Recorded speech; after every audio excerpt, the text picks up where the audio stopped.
Hi, this is Jack Stanley, and I wanted to talk about Thomas Jefferson. You know, few people get as easy a ride historically as Thomas Jefferson. Granted, phenomenal writer, great patriot. He was a great philosopher, to a degree musician, inventor. He was many, many different things. One thing he didn't have was a sense of humor, but we'll forgive him for that. But I want to show you the other side of Thomas Jefferson that doesn't get talked about as much. And that is, of course, Thomas Jefferson could be a really evil person. He was known as the red-headed tombstone by some folks. Well, because he was humorless. But also he was a party politician before party politicians existed, and he held party above friendship, above anything. You know, it's often interesting to note that John Adams once said of Thomas Jefferson that Jefferson had many attributes, but one of them was not integrity. And there's much to be said about that. You know, during Washington's administration, Thomas Jefferson was Secretary of State, a post that he hated, and he was not too fond of Washington either. In fact, he spread a smear campaign during Washington's second administration, and the beginnings of, trying to say that he was senile. And he would do many different things to make problems for Washington. In fact, he had a nickname for Washington. He called him Old Mutton Head because he felt that Washington was not all there and did not agree with Washington's policies. You have to remember, during Washington's administration, we had a whole situation with France. And Jefferson was very much for France. In fact, he was pushing for the revolution in France, which was a disaster. And so he did everything in his power to undermine things dealing with the Washington administration when it came to matters dealing with France. He battled headlong with Alexander Hamilton. Hamilton was very much in league with Washington, even beyond that. In fact, Hamilton also was taking advantage of Washington. In fact, he was taking advantage of him as more or less being a puppeteer to a degree with Washington. Jefferson did some pretty bad things, eventually resigned. I mean, he just couldn't tolerate it anymore. And you got to think about it. In many respects, in American history, the formation of political parties take place in Washington's administration. You had Hamilton and you had Jefferson. You had Adams. You had the Federalists and the Republicans. Now, today, Republicans mean something very, very different. But in Jefferson's day, Republicans were more like Democrats, and Federalists were more like Republicans today. Now, during his term as vice president, and let me explain something first off. Until it was changed in the Constitution, the way it worked with elections is if there was a presidential election, the individual who got the most votes became president. The next runner-up became vice president. Well, it worked very well with Washington and Adams because they were of a similar ideology. When it came to Adams and Jefferson, they couldn't be more different. What's more is Jefferson behind the scenes does everything to attack the president, Adams. Hires a fellow by the name of Callender to write terrible, terrible articles on the basic sanity of Adams and his administration. And then feigns ignorance, not even knowing about it. I think it's somewhat impeachable, actually. However, nobody even really knew what was going on. It was a new republic. We were barely dry behind the ears because this was all brand new. But what Jefferson did was reprehensible. He was pretty much an awful individual in that regard.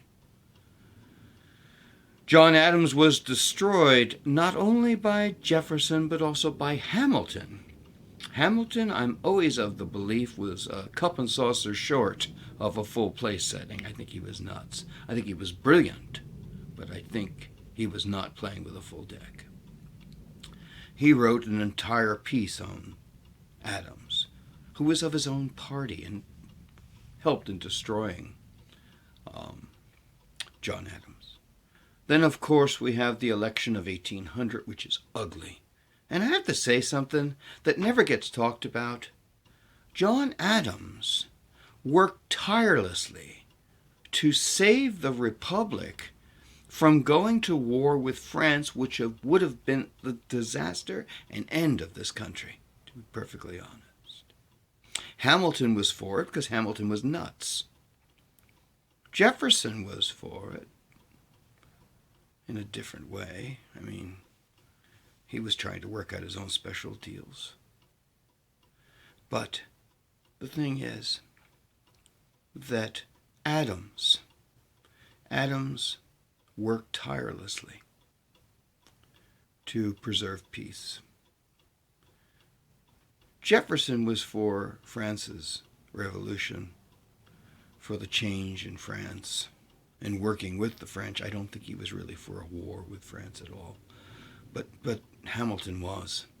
Adams was not at all. And Adams told Hamilton, are you nuts? What do we have? We have no navy, we have no army, and you want to fight against France. Who's going to come to our aid? France is the ones that came to our aid during the American Revolution. Okay? This isn't talked about too much, and it should be. But nonetheless, Thomas Jefferson, of course, runs for president after destroying Adams. And of course, running, is Aaron Burr and Adams. Adams comes in third. And Burr and Jefferson tie. What happens is that Hamilton takes a lot of his power and prestige and pushes it toward Jefferson because he hates Burr. He hates Burr more than he hates Jefferson.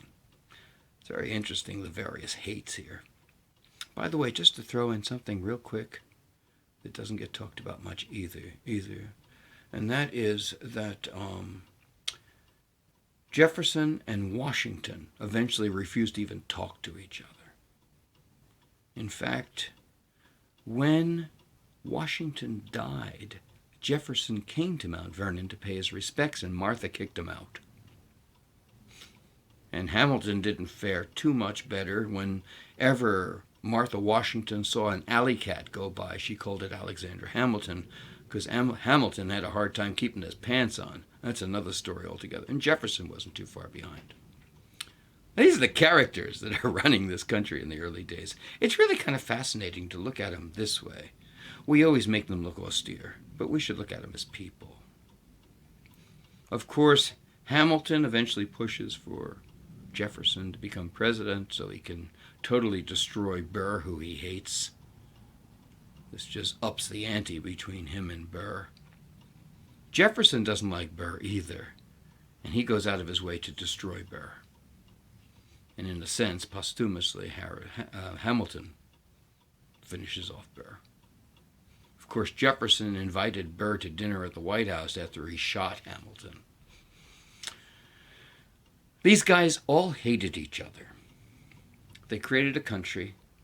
There were many, many different personalities and like. But let's throw one more thing in about Mr. Jefferson. Jefferson also had slaves. Jefferson said that all men were created equal, but of course, he hated the institution of slavery, but he did nothing to stop it.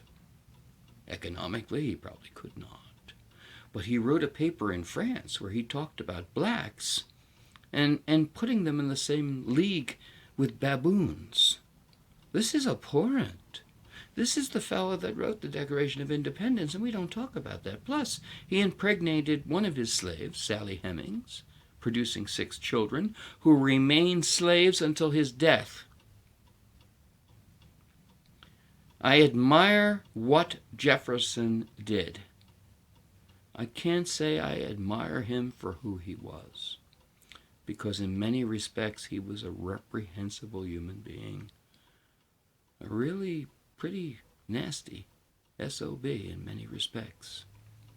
And historically, we've been far too kind to him. Let's look at Adams and look at what he did. We never give him too much of a good shake. He was far better, far more moral, more patriotic, and more willing to sacrifice than Jefferson ever was. And that's true for many other people involved in the beginnings of this country. So let's start to look at our history a little better here and find out who did what and who was really worthy of much of our adoration. So, a little rant here on history. Thank you.